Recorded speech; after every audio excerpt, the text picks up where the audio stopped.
Hello, and welcome to Encounters with Polish Literature, brought to you by the Polish Cultural Institute, New York.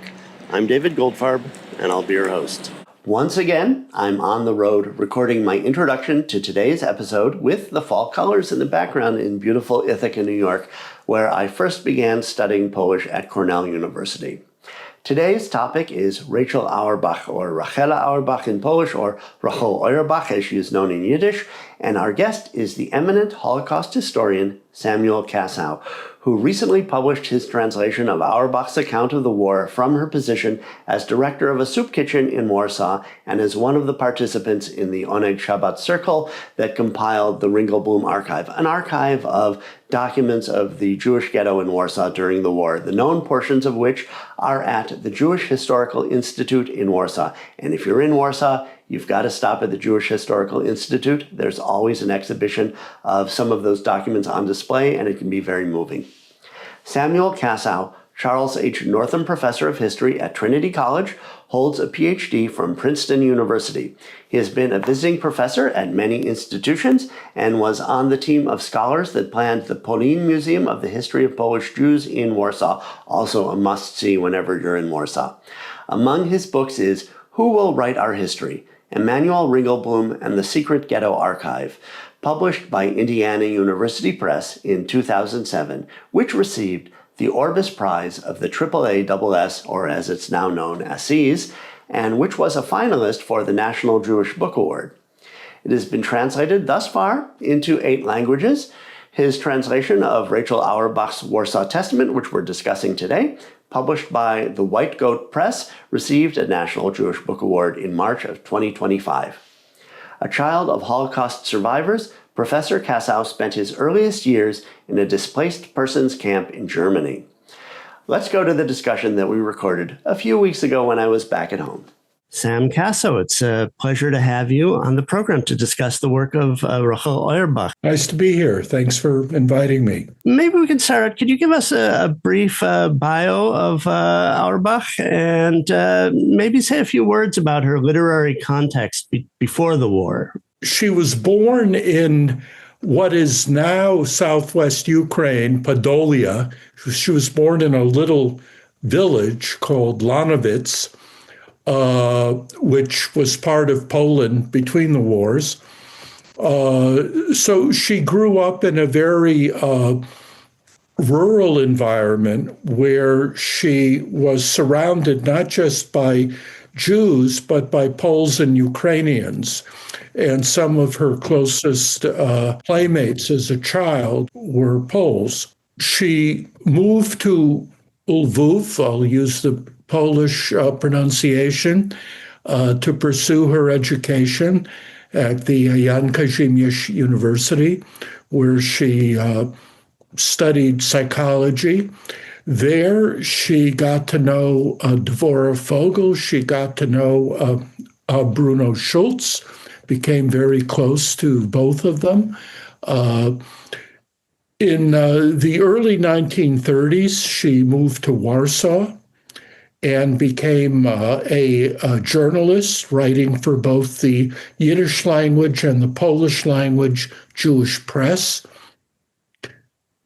When the war began, she went through the siege of Warsaw. When the siege was over, she was about to pack her bags and leave Warsaw and go to her native Lwów, which was now under Soviet occupation, and that's where she had what was left of her family, when she got an unexpected call from the historian Emanuel Ringelblum, who was also organizing relief activities in the shattered city. And Ringelblum said, not everybody has the right to run away. People have to stay in Warsaw to help organize the soup kitchens, the refugee centers, and we need you to start a soup kitchen. And it was because of that meeting that Auerbach stayed in Warsaw. And she became the director of one of the biggest soup kitchens in the Warsaw ghetto. little by little, Ringelblum began to include her in the activities of the top secret clandestine archive that he organized in the Warsaw Ghetto, the so-called Oinik Shabbos Archive, Joy of the Sabbath. She wrote a very interesting essay about the soup kitchen, and then he asked her to do other assignments. Being a journalist, he must have known that this was perhaps his goal for her. Otherwise, he might have, hired somebody who was a cook or somebody who was adept at running a restaurant or something like that, right? Well, Ringelblum himself said that he didn't want journalists in the archive. I think he really wanted her to run a soup kitchen.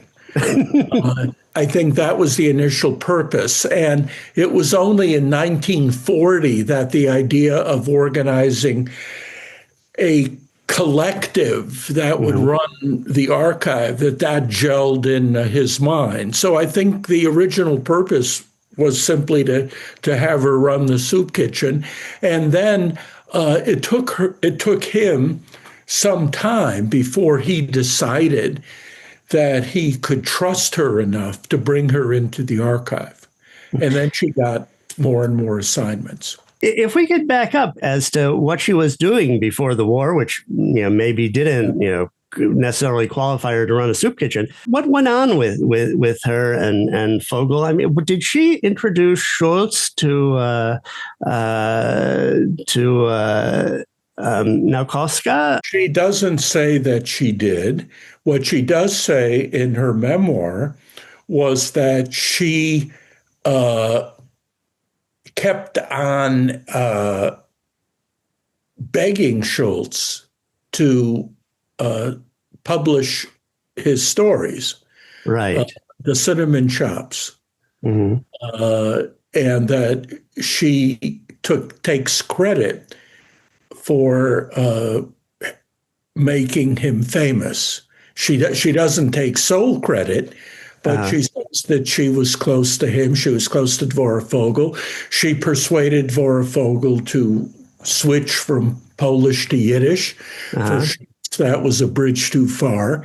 But she gave Schultz, she says that she gave Schultz the self-confidence to try to shop his stories. And then he goes to Warsaw and he has that famous meeting with Naukowska, and the rest is history. I want to say that before the war,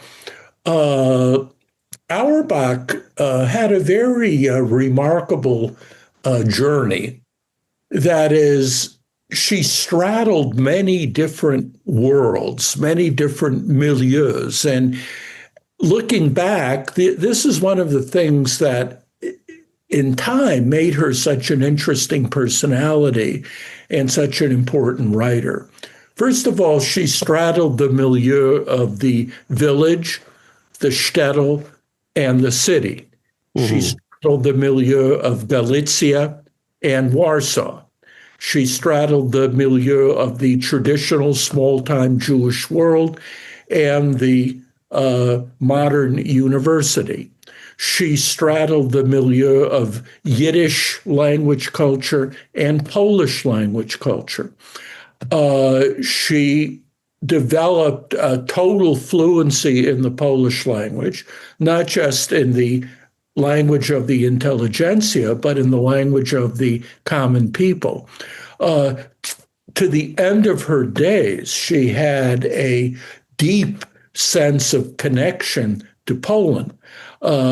It's very interesting that in her memoirs, writing about the siege of Warsaw, she takes a diametrically different stance towards this battle than, say, Jewish diarists like Chaim Kaplan. Chaim Kaplan was ridiculing the Polish generals for this stupid decision on their part, or so he says, to defend the city. He says they were idiots. This had no military chance of succeeding whatsoever. It simply doomed the civilian population to destruction and to terrible suffering. Auerbach, in her memoirs, says, hats off to the Poles for defending the city. They're doing this in the spirit of the 19th century. They're doing this in the spirit of defending the redoubt, of fighting for the dignity of Poland. Other European peoples didn't do this. The Poles did. I respect that decision. And of course, she also was very close during the war to a group of Poles, albeit a very small group, that the average Jew never came in contact with. That is the liberal, progressive Polish intelligentsia, people who did risk their lives to help Jews. She was close to the Żabinskis, and the Żabinskis not only helped her, but helped save her manuscripts. So she felt she lived on the boundaries of many different milieus. She lived on the boundaries of Polish and Yiddish culture. And to make matters even more interesting, even though she came from Galicia, where the Jewish intelligentsia primarily was Polish speaking, and not only that, but where the Jewish intelligentsia was on the whole hostile to Yiddish, much more friendly to Hebrew, but very hostile to Yiddish, Auerbach becomes a Yiddishist. And she wants to persuade the Galician Jewish intelligentsia to start speaking Yiddish, which of course was a lost cause. This is where she gets close to Dvora Fogel. That is, they get together on this journal called Zusteyer, which they edited together with the poet Melechravich. It closed after a couple years, but this is where she and Fogel really collaborate and where she really is able to have an influence on Dvora Fogel. And then she marries Bear Schnapper. Marriage didn't last long. She comes to Warsaw and she gets involved with the brilliant, eccentric genius of a poet, Itzik Manger, who was absolutely wonderful when he was sober. But the problem was that often he wasn't sober. And then he became quite abusive. They were in a very tight relationship. They lived together. It was in Warsaw, as well as in Galicia, that she also began to feel the problems of being a woman in a literary milieu that was often quite misogynist. There were snide jokes because of her relationship with Manger. The Warsaw literary types called her the literary supplement because she was Manger's tag-along. She wasn't, often she felt she wasn't taken seriously in her own right. In fact, she was a very gifted writer, but she couldn't quite make it in the Warsaw newspaper scene. It's kind of like someone who wants a tenure-track job and keeps going from one adjunct position to another. She would get gigs when reporters would go on vacation. She was a proofreader. She did a lot of freelance articles. And she wasn't very happy. And when the war started, she, as I said, she was about to leave. And then Ringelblum really changed the direction of her entire life. I do wonder, like, how she did manage to convince Fogel to write in Yiddish. I mean, Yiddish wasn't her, primary language, was it? Wasn't Fogel's primary language? No, but I think what Auerbach did was to show Fogel that Yiddish was, in fact, a wonderful vehicle for writing the experimental and modernist poetry that Fogel wanted to write. Yeah. That it wasn't just oy vey and ungepatched, but that it had all kinds of linguistic possibilities from a technical point of view that were quite striking. And Vogel's poetry is very spare, and you can see how it maybe that could work in that it's like a puzzle, right? I mean, to figure out how to do it in Yiddish. And Manger was enormously popular. I mean, in der Weg steht der Baum, right, was widely known, and the Megillah leader, and Manger was an absolutely brilliant poet. Mm-hmm. And Manger, of course, really mined and really brought to life the folk elements, the cadences of the Yiddish language. And this is something that meant a lot to Auerbach. Auerbach was extremely interested in folklore. She was extremely interested in the way legends developed, the way rumors developed, the way folk tales developed. And she was very interested in the mechanics of language, what we might call sociolinguistics. And then, of course, after she studied psychology, she became extremely fascinated by the ramifications of psychology in understanding not just individuals, but a collective. She becomes active in the YIVO, the Warsaw branch of the YIVO, the Yiddish Scientific Institute, which was started in Vilna in 1925. Right. And in the 1930s, the director of the YIVO, Max Weinreich, after spending a year in New Haven at Yale on a Rockefeller Fellowship, he is now getting interested in the insights of Sigmund Freud and the insights of adolescent psychology and understanding the problems of Jewish youth in Poland. And he translates Sigmund Freud into Yiddish. And Auerbach is, of course, applying these insights to the reviews and to the articles that she's writing. For example, she's writing a very interesting review of a Yiddish novel that appears in the mid-1930s by a Yiddish writer named Shia Perle, Jiden von der ganz Jahr, which was translated into English as Ordinary Jews. Mm-hmm. And it's kind of it's like a Yiddish Call It Sleep, except it was written long before Henry Roth wrote Call It Sleep. It's about an adolescent boy. It's not about the Jewish people. It's not about pogroms. It's not about how terrible the Poles are. It's not about Zionism. It's about an adolescent kid with raging hormones who is fantasizing about the buxom servant girls that are working inside the building. Right. And, there are a lot of sexual aspects to this. So a Bundes critic said, well, Perle is a very gifted writer, but oh my God, he shouldn't write about these untoward subjects. And Auerbach said, get a life. This is very important. This is something that we have to bring into Yiddish literature.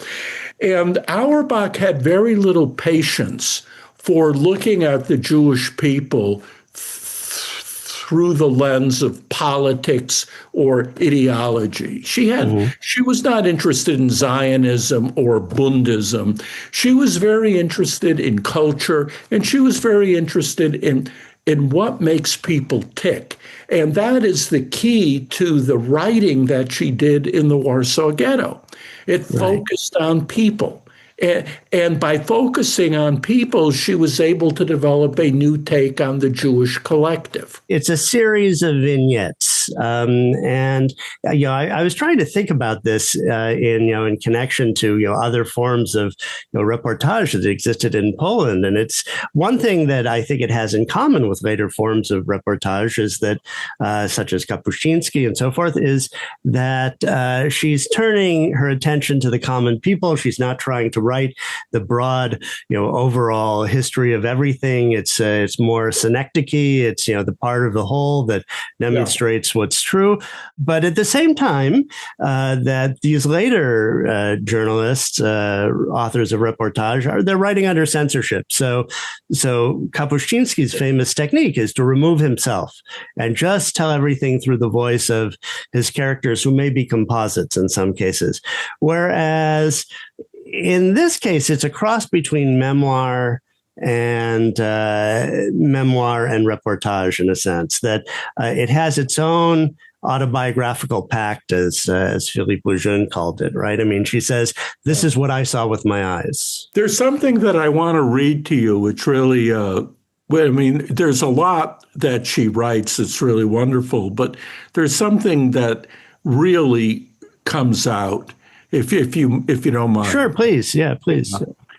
So this is an essay that she wrote in November 1943, and it's entitled Yizkor, Remember.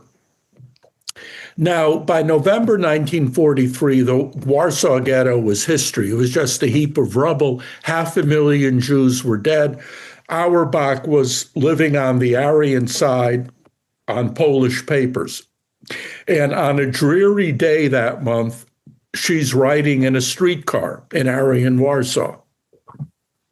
By this time, the German executions of Polish hostages on the Warsaw streets are becoming a daily occurrence. And suddenly, a Polish woman sitting next to her on the streetcar starts to weep because the Germans had just shot her son. And she's crying, my son, over and over.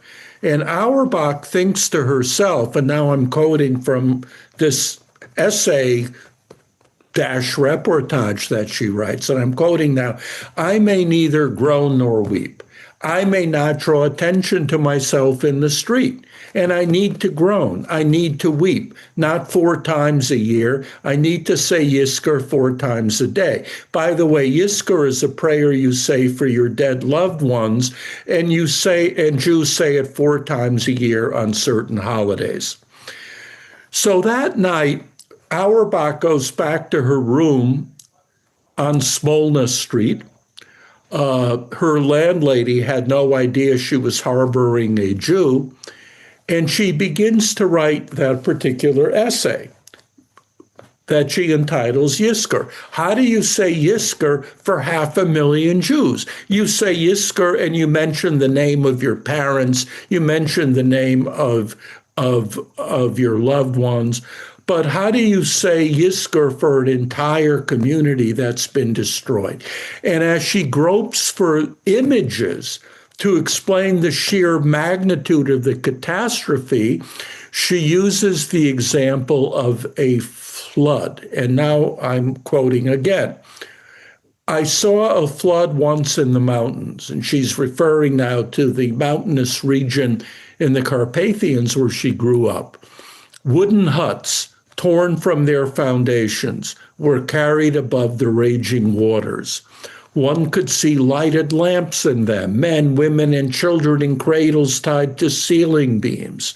Other huts were empty inside, but one could see a tangle of arms waving from the roof like branches blowing in the wind, waving desperately toward heaven, towards the riverbanks for help.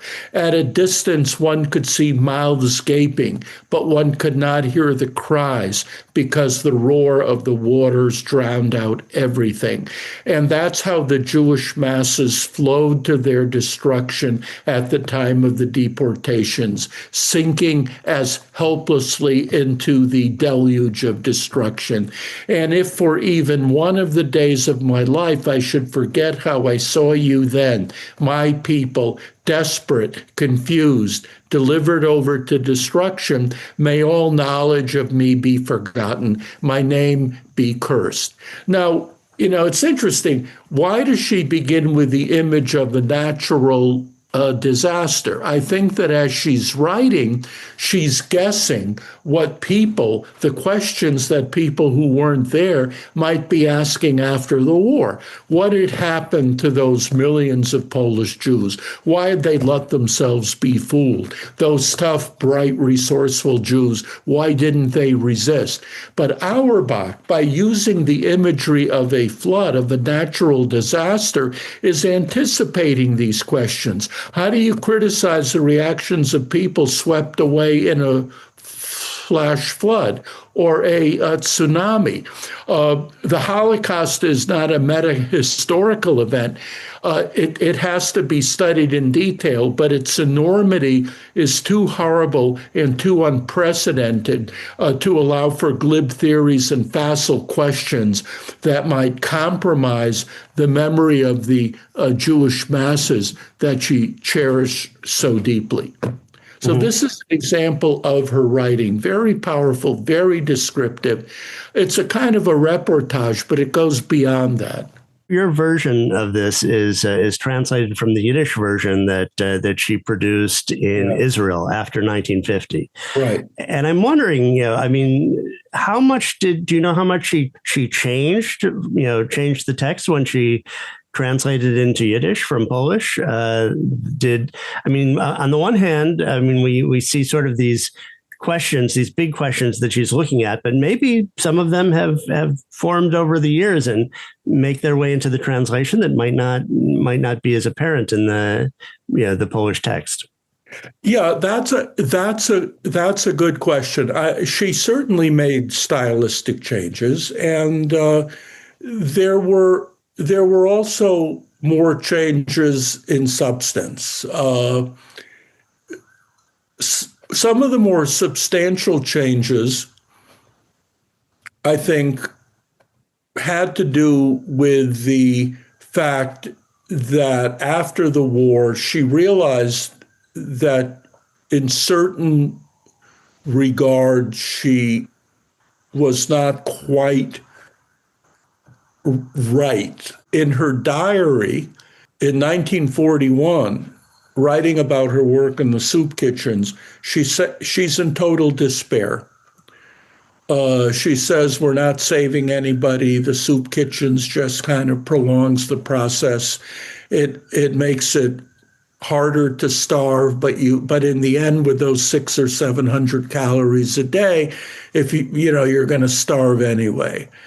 And she wondered what the hell she was doing in that soup kitchen. After the war, as she rewrote her wartime writings, which, by the way, were mostly in Polish, right? She never quite explained in a satisfactory way why she wrote in Polish and not. She was such an ardent Yiddishist. I mean, yes, to convince Vogel to write in Yiddish. I think Karolina Szymaniak has a theory which I agree with. Which is, it's not rocket science and it's not profound. It's simply the fact, and I think you might say that Emanuel Ringelblum would be in the same boat, that people like Auerbach and Ringelblum, both of them came from Galicia. Mm-hmm. Even though they grew up speaking Yiddish at home, they received their formal education in Polish. They received their formal training in expository writing in Polish. The writing that they had to do for their essays, for their theses, that was in the Polish language. So I think when you're kind of in essay mode and writing mode, Polish might be easier. That's my theory. But I can't prove it. Karolina Szymaniak thinks that. I agree with her. But be that as it may, she rewrote this into Yiddish. Back to the soup kitchen. Writing now in Yiddish, what she's now saying is, at the time, I was being a little too hard on myself. I didn't realize that the soup kitchens did help keep people alive, because if anybody had another source of nourishment, the soup kitchens then played a real role. That was the margin in helping them survive. And the fact was that when the great deportations to Treblinka began on July 22nd, 1942, 80% of the Jews in the Warsaw Ghetto were still alive. So that's just one example. Another example was her attitude towards the writers, the Jewish writers and the artists in the Warsaw Ghetto. At the time, she felt that she was writing a memorial for them, that she was focusing on their death. But years later, as she rewrote this, and I'm going to read from the introduction, if you allow me. Please. Yeah. Sometimes a writer does not grasp the deeper meaning of what he writes, of what he wants to say. For many years, I regarded my writings about the murdered writers and artists as a memorial or as a requiem for a world that was hurled into the abyss. Only as I rethought and reshaped my account did I realize that memorialization was neither my sole purpose nor the only theme of my work. I shifted my focus away from their final journeys and toward the last period of their lives, which was marked by a profound degree of insight that shaped their understanding of the catastrophe. For a long time, I wanted to call these essays Creativity and Destruction. These writers, artists, and public figures were starving. They were barely surviving. But what became increasingly apparent to me as I looked back was the burning dedication with which they threw themselves into their creative work and cultural activity. In the past, I'd written that a retrospective moral appraisal of Jewish life in the ghetto would regard only the armed resistance movement as more important than this upsurge of the life of the spirit of cultural creativity. Now, I realize that armed resistance and cultural activism were not distinct from one another, as she thought during the war, but two sides of the same coin, an affirmation of life in the face of death, and a part of our struggle for human dignity, beauty, wisdom, strength, and spirit. So these are examples of how she did change as she rewrote her wartime writings. Is there a particular story that you might like to look at more closely? I mean, I can think of a few, but what are your favorites? There are so many stories. There's so many. There's so many things to talk about. I'll read you just a paragraph from her description of the soup kitchen. I remember the Kobrinner family. 3 sisters who managed to rescue a fine aluminum pot from what used to be a home and a life. In the early days, one of the sisters would come to get soup for all 3. Maybe the others were working somewhere. I didn't really know the family at first. After half a year, a woman approached me. She had a chit and was carrying the pot. My sister is sick, she told me. That happened before they organized the ghetto. So it must have been before November 1940. Our kitchen was serving about 500 to 600 soups a day. The woman who doled out the soup, Miss Helena, knew all the consumers. She served them with a smile and a warm world. She knew about their lives and their troubles. She asked the new sister how the older sister was doing. So it was. One sister took the other's place. A while later, Helena informed me that the third sister was standing in the soup line. So the second sister no longer had the strength to come. Only the pot remained as before, well cleaned and glistening brightly. That pot told volumes about a way of life, about a tidy home, about the dignified decline of yet one more Jewish family. And I want to read you an excerpt about the work of the librarians who worked with children in the ghetto. Mostly because of health concerns, it was necessary to set aside separate stocks of books to lend out to children in the refugee centers and child care centers. Basha, she's talking about Basha Berman, who was a major figure in the resistance and a wonderful librarian. Basha had a special supply of books for children who suffered from scabies. Despite the best efforts of their teachers and caregivers, many children in the refugee centers lived in frightful conditions. Most of them had no warm clothing to wear in winter. They had no shoes. They lived in unheated homes. But those kids, how they loved to read. To obtain books, they would dispatch special representatives fitted out in whatever warm clothes they and their friends could rustle up. On certain days, children from the refugee centers would visit the library. Their appearance, as well as a peculiar unpleasant odor, left no doubt where they came from. Most had shaved heads, the result of the periodic disinfections that they had to go through. Many had those swellings under their eyes that were the first sign of hunger edema. They would show up totally focused and serious in order to get a book. They stretched out their shriveled little hands to touch the only relief available to them. In some of the refugee centers where children were not able to read because of the freezing cold in the unheated rooms, the library would organize a collective reading aloud. Basha used to speak about the teacher Shapurko in the child care center on Volna 16. The teacher would read aloud and the children would curl up closer to each other under the blankets. With wistful expressions on their faces, they'd listen to a story about a far-off journey, about an adventure that took place under distant skies in the warm climes of Asia or Africa. Among the children that Basha worked with, one stood out from the rest.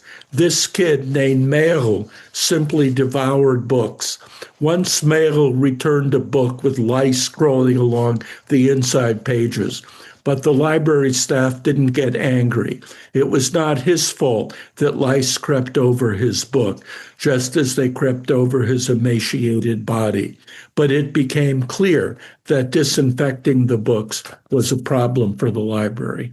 One thing that you say in the introduction is that she's presenting the inner life of the Warsaw Ghetto. And I thought that was interesting in these passages that you bring out, that fact that it's not, she's not presenting statistics. Sometimes she's giving a litany of names, really, just to make sure the names are recorded, like in a Yisker book or something like that. And then with each one of these vignettes, it has this same kind of ending. Well, I never saw them again. And that, I think, if there's anything that produces a cumulative effect of reading all these vignettes, which are not a linear narrative, really. I mean, they move back and forward in time. They change themes, perhaps, but it's not like you're starting at the beginning to the ending. But every story has this arc. One of the things that really comes across with all these vignettes,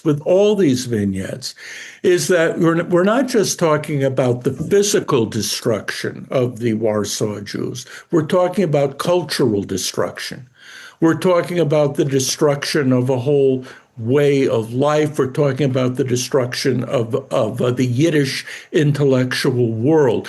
You look at her various descriptions, writers like Kalman Lis, who worked in Otvos with children with special needs, actresses like Miriam Orleska, who played Leah in the Dybbuk, the landmark production of Ansky's play The Dybbuk, painters and sculptors like Ostjega, who designed Peretz's tomb, Roman Kramstik, the portraitist, composers and choir directors like David Eisenstadt, his 17-year-old daughter, Marisha, who Jews called the Nightingale of the Ghetto, and who was gunned down in cold blood boarding the train to Treblinka.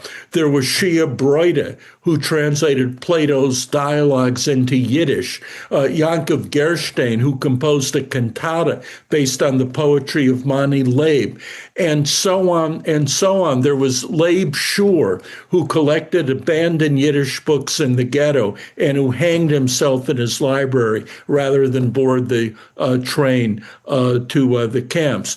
There was Basha Berman. I just talked about her. Right. A children's library. There was an 11-year-old girl, Auerbach's relative, 11 years old. Her name was Yosima. She was a musical prodigy who played Mozart's 25th piano concerto in the ghetto, in the symphony hall, after which the musicians in the orchestra lifted her up as the audience applauded and applauded.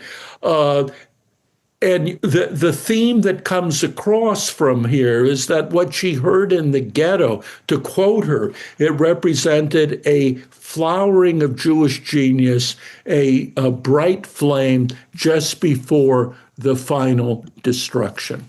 And it's not just the artists that she describes. I mean, it's also, she talks a lot about Shmuel Lehman. Yeah. Lehman. The folklorist who's recounted stories of criminals from the countryside, and she takes that interest too. I mean, I thought one of the sections that I really liked was the description of Gutsche in the kitchen, the woman who has her 100-liter pot that she's filling, and she's very proud of this, and it's it's, you get the moment that the famous dictum that that no one writes the history of the working class. Well, this is it, right? I mean that she doesn't neglect any section of society, I think. And Auerbach regrets the fact years later that she reprimanded Gutsche for trying to take a little soup home to her elderly husband, this Talmudic scholar. And Auerbach says, "Why did I give her such a hard time?" Yeah.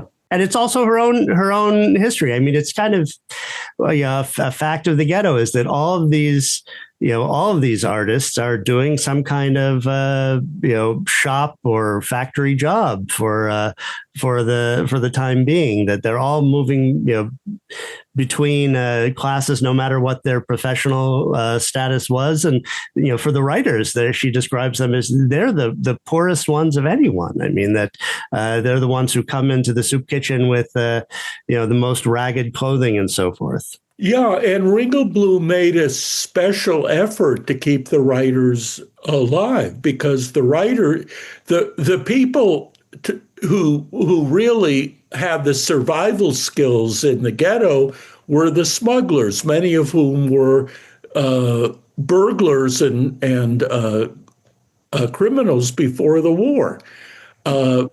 They also had very close friends in their Polish colleagues, the Polish underworld. By definition, the massive smuggling of food into the ghetto, and keep in mind that almost 90% of the calories consumed in the Warsaw Ghetto were smuggled in. This had to be, by definition, a joint Polish-Jewish enterprise. And the skills that were involved in this kind of massive smuggling are not the skills that you're going to find in a Yiddish poet. They're the skills that you're going to find in the director of a ring of pickpockets and burglars, safe crackers. And there was quite a big Jewish underworld in Warsaw before the war. And they worked very closely with their Polish colleagues. And this was one of the reasons why the smuggling worked so well. Could that have come from her background in Podolia? Because in Ukrainian literature, there are a lot of stories of razboyniki and people who are smugglers and burglars. Well, she and Lehman had the same fascination with the. By the way, Lehman published one volume of Yiddish, of the songs of Yiddish thieves, of Jewish thieves, but there were many volumes that he didn't publish. This could have filled an encyclopedia. By the way, the pickpockets had their own synagogue. The burglars had their own synagogue. The gangs had their own weddings, their own great ceremonies. In Jewish custom, when you say the Jewish prayer, "Hear, O Israel," you're supposed to close your eyes. But there was an Argentine Yiddish journalist, Potoshansky, who visited Warsaw in 1928. And on the eve of Yom Kippur, he went to the pickpocket synagogue. And the first thing that he was told was, don't close your eyes during this prayer. Right. Yeah, that's and among the other vivid stories that she tells, one of the most uncanny ones I thought was the story of Josef Kerman's phone call. Heartbreaking. Yeah, he sent his wife and his children off to the countryside to stay with a Polish family, and he tries to call. And the uncanny moment for those of us who spent time in Poland before the end of communism was that the procedure for making a phone call from the post office had not changed since the war. I mean, that you went and you ordered a call and you waited around and maybe an hour, and and then eventually the clerk would tell you, okay, your call's here, and the phone would ring. You're in number 7, and then the Polish farmer who's supposedly protecting the wife and the children, doesn't take the call. Says, "Oh, I it must be a wrong number, wrong number," and he realizes that maybe they're dead. It's an amazing scene, and she gets it. She captures it. She always does. It's very reliable. And sometimes she's drawing from, literary examples. I mean, the example of the flood, that you mentioned. There's also the story, was it Yoshua Perla, who becomes who becomes so attached to, is worried that his son will be, taken. So clings to him so closely that eventually that becomes ironically the source of his death. I mean, that they're both captured together. And had he not done that, and then she sort of morphs into the story of Isaac and Abraham at that point. This is all so rich, and it's just there's something else that I think deserves to be remembered, is that after the war, she had a purpose in life, which was to safeguard Ringelblum's legacy. Because of the 60 people that Ringelblum brought into this archive, there were only 3 survivors. Auerbach, really, after the war, she didn't marry, she didn't have a family. All she did was dedicate her life to preserving the legacy of Ringelblum, to protecting the memory of the victim. She worked at Yad Vashem. She played a very important behind-the-scenes role at the Eichmann trial. She is one of the symbols of what Annette Viavorka, the French scholar, calls the era of the witness. For a very long time, survivor testimony, witness testimony was not taken that seriously by scholars. Raoul Hilberg, writing about the Holocaust, said that scholars need to use documents. Much of this survivor testimony is not that reliable. But it was Auerbach and people like her who said no, that we have to listen to the survivors. And decades later, scholars like Shaul Friedlander and Jon Thomas Gross they have really adopted that point of view.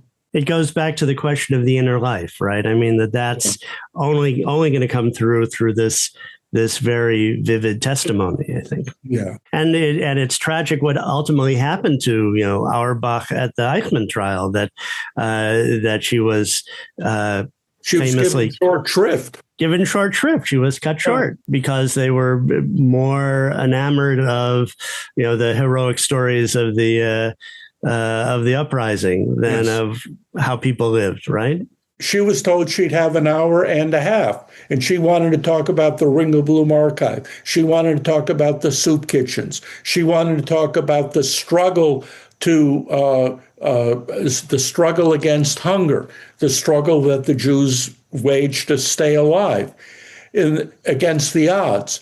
And the problem was that in the morning, the two big witnesses were Yitzhak Zuckerman and Sivya Lubetkin. They were married. They were also two survivors of the ghetto uprising. They were the heroes. And after the war, the Israelis and many American Jews, when they thought about the Holocaust, they wanted stories about the armed uprising. They didn't want stories about soup kitchens. That was boring. They weren't interested in the Ringelblum archive. And Auerbach, she couldn't grab the attention of the judges, and they ended her testimony after half an hour. And she felt terrible. She felt this was a real defeat for her. Well, I hope that this, recent English translation of the Warsaw Testament will bring more attention and give, Auerbach her due. So, what are you working on now? What's your next project? I'm winding up my. I'm part of a team of scholars put together by Yad Vashem to write a 1-volume history of the Holocaust in Poland. And I've finished, as I'm writing the first 2 chapters of that.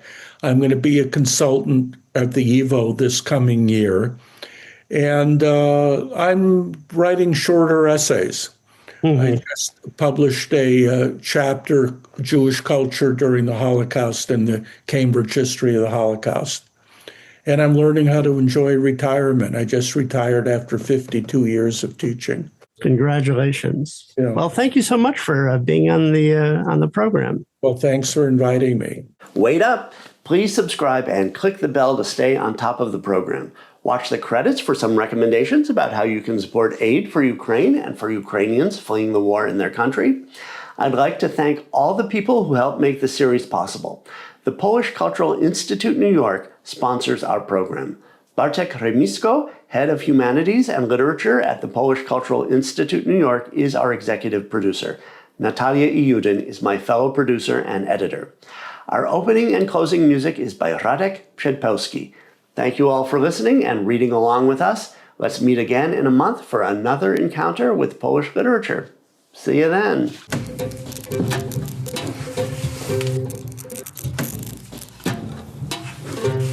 To szary dzień, jak zawsze w tej okolicy. Cała sceneria wydaje się chwilami fotografią z ilustrowanej gazety. Tak szare, tak płaskie są domy, ludzie i pojazdy.